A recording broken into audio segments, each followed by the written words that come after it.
European ফুটবলে এই মৌসুমের মাঝপথ পেরিয়েছে শীর্ষ ৫ ফুটবল লিগ। রিয়াল সোসিয়েদাদের কাছে বার্সেলোনার হারের পর জমে উঠেছে লা লিগা। অন্যদিকে ইংলিশ প্রিমিয়ার লিগে শেষ ম্যাচে ম্যান সিটি হারায় শীর্ষস্থান মজবুত করেছে আর্সেনাল।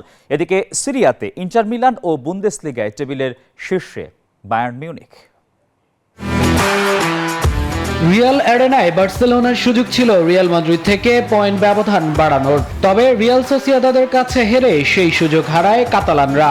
যদিও ২০ ম্যাচে ৪৯ পয়েন্ট নিয়ে শীর্ষেই আছে হ্যান্সি ফ্লিকের দল। সমান ম্যাচে ১৫ জয়ে ৪৮ পয়েন্ট নিয়ে বার্সার ঘাড়ে নিঃশ্বাস ফেলছে রিয়াল মাদ্রিদ। অন্যদিকে পয়েন্ট টেবিলের ৩, ৪ ও ৫-এ আছে ভিয়ারিয়াল, আতলেতিকো ও এসপানিওল।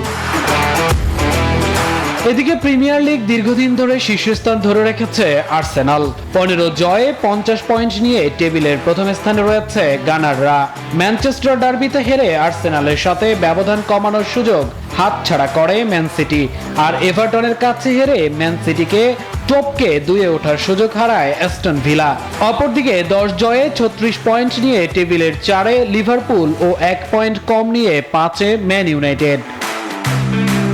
যুক্তরাষ্ট্রের ১ নম্বর জিম চেইন গোল্ড জিম এখন আবারও বাংলাদেশে। বসুন্ধরা আবাসিক এলাকা ও বসুন্ধরা সিটি শপিং মলে। ইতালিয়ান সিরিয়াতে ১৬ জয়ে ৪৯ পয়েন্ট নিয়ে শীর্ষে রয়েছে ইন্টার মিলান। দ্বিতীয় ও তৃতীয় স্থানে রয়েছে এসি মিলান ও নাপোলি। অন্যদিকে জার্মান বুন্দেসলিগাতে চলছে বায়ার্নের রাজত্ব। পয়েন্ট টেবিলের ২-এ থাকা বরুসিয়া ডর্টমুন্ডের চেয়ে ১৮ ম্যাচ শেষে ১১ পয়েন্টে এগিয়ে ভিনসেন্ট কোম্পানির দল। ফ্রান্সে লিগ আতে সবাইকে চমকে শীর্ষে আছে লাস। মাত্র ১ পয়েন্ট কম নিয়ে পিএসজি আছে টেবিলের ২-এ।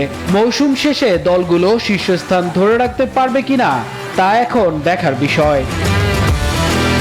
মামুনুর রহমান, নিউজ 24।